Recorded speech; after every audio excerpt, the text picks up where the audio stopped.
সন্দেশখালীতে আক্রান্ত ED CRPF action বোসের CRPF আইজির সঙ্গে বৈঠক করলেন রাজ্যপাল সিভি আনন্দ বোস। প্রায় ৪৫ মিনিট বৈঠক করেছেন তিনি। এই বৈঠক থেকে ঠিকই কি উঠে আসলো, বৈঠকের নির্যাস কি, এই পুরো বিষয় নিয়ে আমরা জানবো। আমাদের সঙ্গে টেলিফোনে রয়েছেন আমাদের প্রতিনিধি শ্রেয়সী গঙ্গোপাধ্যায় রয়েছেন আমাদের সঙ্গে। শ্রেয়সী, বৈঠকের নির্যাস কি জানা যাচ্ছে?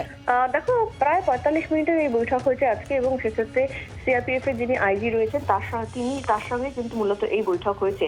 এবং তোমাকে যেটা জানিয়ে রাখি যে এই যে বৈঠক, সেই বৈঠকে কিন্তু কার্যত যেটা জানা যাচ্ছে সেটা হচ্ছে যে গোটা ঘটনা, অর্থাৎ কি ঘটেছিল সেই দিনকে, সেই বিষয়টা নিয়ে সমস্ত কিছু নিয়েই কিন্তু রাজ্যপাল তিনি জানতে চেয়েছেন যে সেই দিন কি ঘটেছিল, অর্থাৎ সন্দেশখালীতে সেদিন সকাল থেকে কি ঘটেছিল এবং কিভাবে আক্রান্ত হলেন অফিসাররা, তদন্তকারী সংস্থার অফিসাররা কিভাবে তারা আক্রান্ত হলেন, সেই সময় সেখানে সিআরপিএফরা কি করছিল, এই কারা সেখানে সেই সময় কি পরিস্থিতি তৈরি হয়েছিল, গ্রামবাসীরা কেন হঠাৎ করে এই আসে।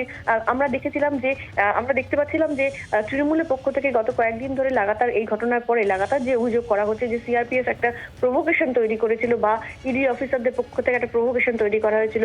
ফলে সেই সামগ্রিক পরিস্থিতিতে সেখানে কি ঘটেছিল, সিআরপিএফ কর্তারা তারা কি মনে করছেন, সেই দিনকে কি কতজন ছিল এবং তারা কোন জায়গায় তারা ছিল, ইডি অফিসারদের সঙ্গে তারা কতজন ছিল, কেন তাদেরকে রক্ষা করা গেল না, কিভাবে মারা হলো তাদের, এই সামগ্রিক সমস্ত কিছু বিষয় নিয়ে কিন্তু কার্যত প্রায় ৪৫ মিনিটের এই বৈঠক। এবং সেই বৈঠকে কিন্তু রাজ্যপাল তিনি আজকে কথা বলেন সিআরপিএফ এর যিনি আইজি, সেই আইজির সঙ্গে কথা বলেন এবং কার্যত স্পষ্টত আমরা গতকাল দেখেছিলাম যে রাজ্যপাল তিনি বলেছিলেন যে তিনি বিভিন্ন মহলের সঙ্গে কথা বলে তিনি নিজে স্পষ্ট হবেন যে কি ঘটেছিল, কিভাবে ঘটলো।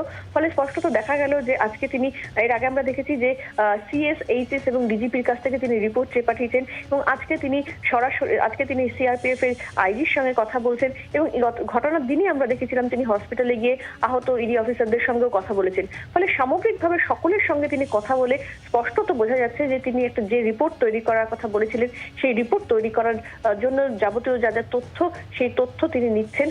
ফলে এর পরবর্তীকালে তিনি কি পদক্ষেপ নেন সেটাই কিন্তু দেখার। বাংলার আওয়াজ, বাঙালির আবেগ, জি 24 ঘন্টা।